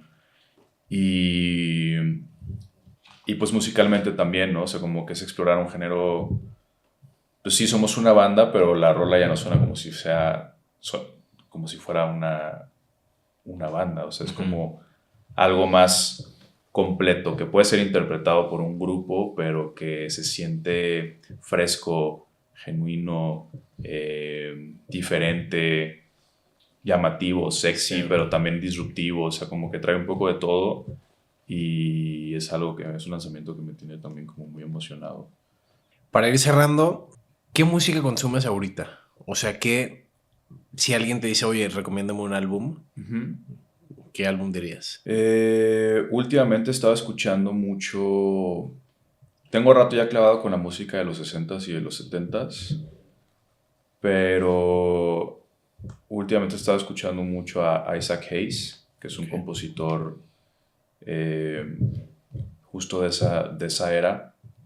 Es un compositor, productor y director también orquestal, arreglista negro americano que engloba mucho como la parte orquestal, pero también son como los principios del disco y que también se empezó a volver como un referente de imagen de la cultura del hip hop. Y bueno, ese es como uno de los artistas que he estado escuchando mucho. Después, el año pasado falleció Quincy Jones. Entonces, pues mi acercamiento con Quincy Jones fue a través de Michael Jackson, que es uno de los artistas que más fue como mi escuela desde que estaba muy chiquito. Pero explorar como la carrera independiente de Quincy Jones también me mantuvo como muy. Me abrió como otras cosas, ¿no? Como música mucho más cinemática, mucha música disco también, mucho jazz, o sea, como que tiene mucha. He estado agarrando mucho como esas referencias musicales y que también las he estado aterrizando como actualmente. Y también a nivel como más contemporáneo, he estado escuchando mucho a una chava que se llama Aya Monet.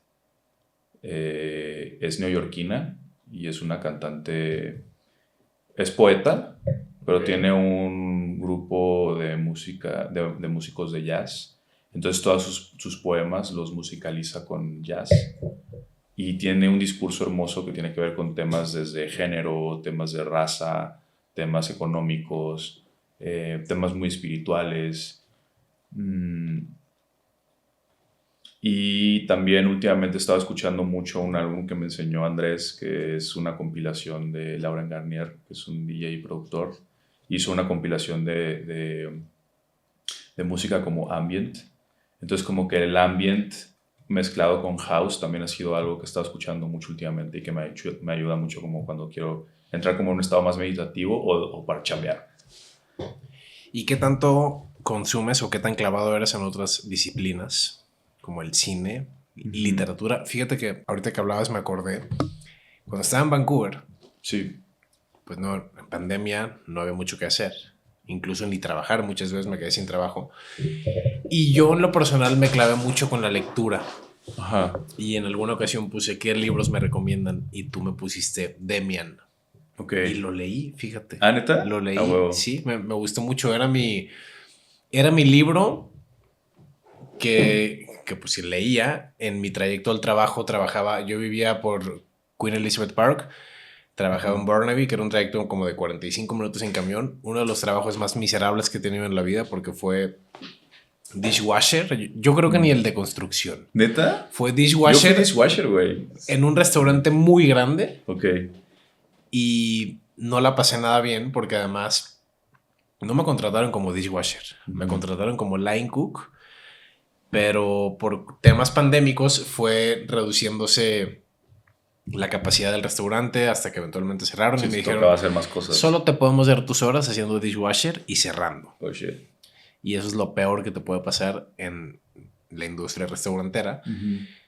Pero lo que era realmente malo es que en el regreso yo se supone que salía a las 12 de la noche, lo cual no pasaba nunca.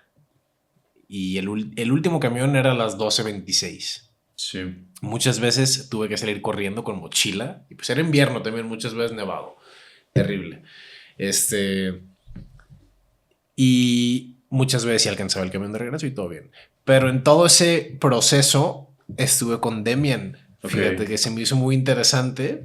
O sea, ahorita me da como hasta cierta nostalgia. Quisiera volverlo a leer. Claro. Porque poca gente contestó mi historia y hubo 2 personas. No recuerdo quién fue la otra, pero hubo 2 personas que pusieron Demian y estoy segurísimo de que tú fuiste. Sí. Ahorita que lo dices, sí me acuerdo. Creo que es mi libro favorito y de Hermann Hesse, ¿no? Sí. Que él también hizo Siddhartha, creo, que lo leí recientemente. Impresionante. Sí, yo creo que es mi autor favorito. Lo descubrí en la universidad porque en una clase que era de contexto histórico social, una maestra con la que tenía particular como afecto y como que coincidíamos mucho en muchas cosas, me recomendó particularmente, me dijo, tienes que leer a Hess y tienes que leer El Lobo Estepario, de que siento que es para ti. Y solamente por esa recomendación lo leí. Fue un libro que me costó muchísimo trabajo leer y que tardé mucho, yo creo que más del año en leerlo, porque es un libro muy denso y muy pesado como a nivel contexto. Es un libro muy triste. Sí. Y que también, pues, la literatura alemana filosófica traducida al español también es complicada y pesada, güey. Sí. Entonces, fue como de mis primeros acercamientos a clavarme mucho más a la literatura, sobre todo a la novela filosófica. Y a pesar de que me costó mucho trabajo, sí fue un autor del cual me enamoré, güey. Demian lo recibí como regalo de cumpleaños y fue también en una época donde yo estaba teniendo como mucha crisis a nivel existencial. Y fue un libro que me abrazó, güey, o sea, ¿no? Como que habla de este personaje que es Emile Sinclair, conoce a este otro personaje que es Demian y lo empieza a incitar como a cuestionarse a sí mismo, a buscar como cosas nuevas. Tiene mucho que ver con temas de gnosticismo y también como que eso me hizo entrar en buscar respuestas a través de otras formas de pensar, como el gnosticismo, el panteísmo, bla, bla, bla, bla. Pero sí fue algo que me movió mucho y me introdujo mucho al mundo de la lectura que tenía mucho tiempo que había estado olvidando. Y la neta, Hermann Hesse se volvió de mis favoritos, ¿no? Leí después Siddhartha, leí Bajo la Rueda, Narciso y Volmundo, ahorita estoy leyendo El Juego de los Avalorios. Pero es un autor que lo tengo siempre súper presente y que también, inclusive hasta lo he transmitido mucho en mi proyecto. Sí. Y también a la par de la novela filosófica, que creo que es como mi género favorito, el non-fiction, que tiene que ver con temas creativos, también han sido libros que me han ayudado mucho a complementar. Uno de mis favoritos, o mi favorito de ese género, es el de... Me gusta mucho Sapiens, de Yuval Noah Harari, y la saga que tuvo. Y después me llegó el de David Byrne, el de cómo funciona la música. Que siento que es el Sapiens de la música. Qué chido. Porque te explica de forma antropológica y cultural cómo la música empezó y cómo está ahorita y cómo a través de la tecnología, la cultura, el entretenimiento y el consumo ha cambiado la forma en la que se crea y se consume música. O sea, como que... Pero es visto de una forma antropológica y cultural. O sea, no es cero clavado. No necesitas ser músico para disfrutarlo. Y de ahí ya viene como esta serie de libros que también me han ayudado mucho a temas de creatividad. Desde el acto creativo de Rick Rubin. El de Julia Cameron. El Camino del Artista. Sí. ¿Lees en roba inglés? como un artista. ¿Lees Sí, en inglés o en español? de los dos. Ok. Sí, los non-fiction suelo leerlos más en inglés. Ok. Y las novelas, sobre todo las filosóficas, la neta sí los leo en español, güey. Porque Sí. de por sí en español a veces no entiendes Sí. muchas cosas. Pero sí. Y Oye. la neta, con otras disciplinas como el cine, sí es como algo que está siempre muy presente en mi vida. O sea, y que trato siempre siempre estoy consumiendo cine y siempre estoy tratando de tomar referencias creativas del cine para todo, o sea, tanto para cuestión visual, cuestión estética, cuestión de styling, eh, letras, o sea, sí es algo que forma mucho parte como de mi día a día. Se me hizo súper cabrón que mencionaras contexto histórico, que es una clase de tronco común en el ITESO. Sí, Y fue justo esa clase la que a mí en lo personal me empujó a salirme y a renunciar a la vida universitaria, ok, porque yo traía un trip que hoy viéndolo en retrospectiva, pues tal vez erróneo o acelerado, atascado incluso diría, pero en ese entonces yo no entendía lo importante que era el espacio y los momentos de reflexión, y para mí era una pérdida de tiempo. ok, Y también mi maestra no fue la mejor, ok, desafortunadamente, porque eso influye mucho. Y en esa clase en particular fue la que dije, ya, basta. no puedo más. Es imposible que la hora clase cueste tanto dinero porque es una universidad cara. Sí. Y yo ya tenía la inquietud por ponerme a trabajar, o sea, a hacer las cosas. Deja tú trabajar, por Claro, hacer las cosas y no solo pues, estar ahí reflexionando, ¿no? Pero hace como 6 meses entré a mi correo que usaba en ese entonces, mi correo universitario, y vi todas las lecturas que en ese momento aborrecía y decía, a mí me va la madre lo que pensó. sí. ¿Qué tal pendejo hace miles de años? Y hoy las leo gustoso por mi cuenta. Ok. Y digo, ¿qué pedo, Sergio pendejo de 20 años? Sí, O sea, sí. ¿cómo no te diste cuenta? Pero yo creo que estaba muy chico. Seguramente pues, cada persona es un mundo, pero siento que estaba muy chico para valorar la calidad de conocimiento que tenía a disposición y decidí no tomarlo. De ese ámbito en general, porque del ámbito publicitario, comunicólogo, hasta fotográfico, Sí. pues es más, ahí fue donde surgió mi pasión por la fotografía, porque yo cuando entré a estudiar universidad, para nada me hubiera imaginado terminar haciendo fotos. Yo creo que parte de lo que tiene ese programa, a mí particularmente todas las clases que tenían que ver con temas de conciencia o de humanidad, que es algo que a huevo te mete el programa del ITESO como para tener esta carrera siempre complementaria con un contexto humanista y una filosofía humanista, que pues es como el tema de los jesuitas. Siempre como que procuré que fueran con profes que sabía o que investigaba, que eran como que muy cabrones en ese aspecto. Entonces, muchas de las materias que a mucha gente le podrían dar hueva, que tiene que ver con contexto histórico-social o con, no sé, metí una que también tenía que ver con temas de conciencia de género, metí otra que era... Cuando no estaba de moda. Cuando no estaba de moda, justo. Metí una que se llama Fe y Cultura, que también dices, güey, pues es una universidad jesuita, pues es como una variante del catolicismo, metes Fe y Cultura, qué hueva, ¿no? Y a mí fue como, me abrió completamente la mente y fue como justamente todo lo contrario, güey. Fue ahora, cuestiona todo lo que entiendes, todo lo que conoces, duda de todo, busca por ti mismo. Y me empezó a llevar a ideologías completamente diferentes, güey, que no tienen inclusive nada que ver con esta, pero fue a través de ese tipo de materias y de profes. Siento que si sabes utilizar o si las aprovechas con la gente correcta, hablando pues de los 100%. Docentes, pues no más te pega de una forma muy fuerte. Claro, y fíjate que yo en el tema fotográfico, en primer semestre cuando entras, no puedes elegir a tus maestros. Te mandan tu horario ya estipulado. Sí.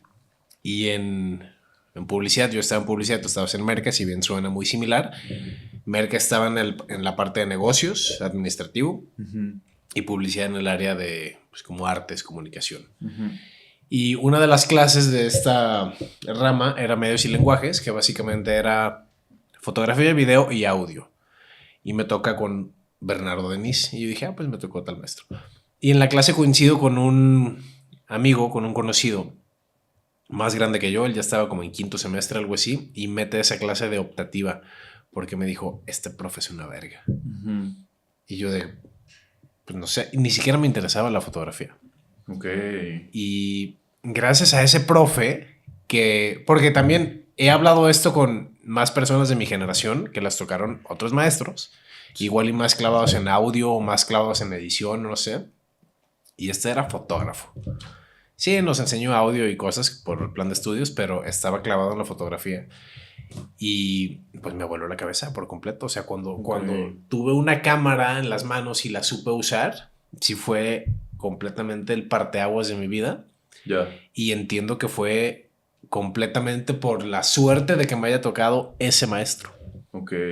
Sí, cosa que no me pasó con texto histórico. Ya. Yeah. ¿Sabes? Porque sí le sufría bastante con todas esas. ¿Recomendarías aventarse 5 años de licenciatura a un morrito de 18 años que esté viendo esto? Porque, por ejemplo, yo creo que sí recomendaría el ITESO, porque sí tuvo un impacto muy fuerte y positivo en mi vida. Sí. Pero no terminé. Okay. No hice ni la mitad. Me salí en tercer semestre y luego me fui a otra universidad donde tampoco terminé.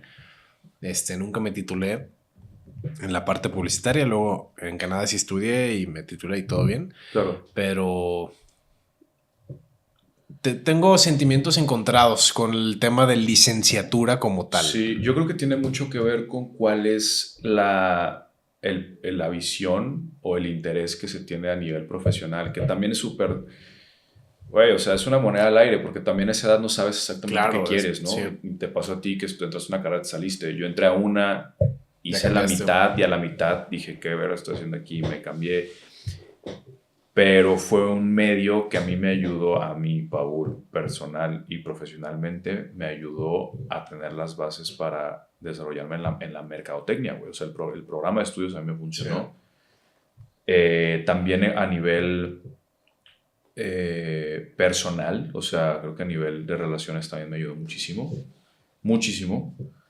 Pero el plan de estudios estaba bueno, o sea, yo sí lo aproveché y me funcionó. Claro. Pero no puedo dar el consejo porque no, cada caso es un caso. Cada persona es un caso, güey. Sí. Si te quieres ir a una carrera de derecho, o si te quieres ser médico, güey, o sea, como que, o si quieres ser... Si estábamos hablando, como particularmente en la industria creativa, porque es donde más nos desenvolvemos tú y yo, creo que hay formas donde puedes tener como, o desarrollar ciertas habilidades o tener ciertos aprendizajes. Sí. Pero parte de lo que tiene el plan de estudios o lo que te da la universidad, creo que es una metodología que te ayuda a ser profesional. Claro. Desde mandar también, un mail. Exacto. O sea, la forma en la que mandar redactas. Un mail, una presentación. Ajá, la forma en la que redactas. O sea, eso es un programa, una calendarización de un proyecto, desarrollas, vendes, haces una presentación. O sea, cosas que pueden parecer muy chafas o muy aburridas en la escuela. Son cosas que en el día a día yo vivo en mi trabajo, güey, y funcionan. Pero... La también, retro, o sea, el estar abierto a retro y no llorar a la primera que te digan de que, oye, güey, eso no funciona. Sí, ¿sabes? Exacto. Entonces creo que depende mucho de dónde te quieras desarrollar y dónde te quieras desenvolver. Sí. De que tiene algo, pero creo que tiene también mucho que ver con buscar, o sea, neta que sí te claves y que te interese en que el plan de estudios funcione. Sí. O sea, que te funcione a ti, pues, ¿no? Que metas con profes que pues no son barcos, güey, ¿sabes? Sí, o sea, como que neta que te hagan pues trabajar y que te hagan como que te den esa exigencia donde puedes sacar algo de provecho. Si no, de plano, pues, güey, es un gastote, güey. Ok, pues bueno, mandamos a la gente a comprar los tickets del 28 de marzo. 28 de marzo en Ciudad de México en el foro Núcleo.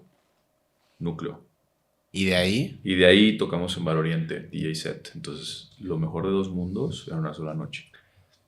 Ahí vamos a estar, definitivamente. ¿Algo más que quieras? Nada, pues gracias por el espacio, estuvo divertido. Okay.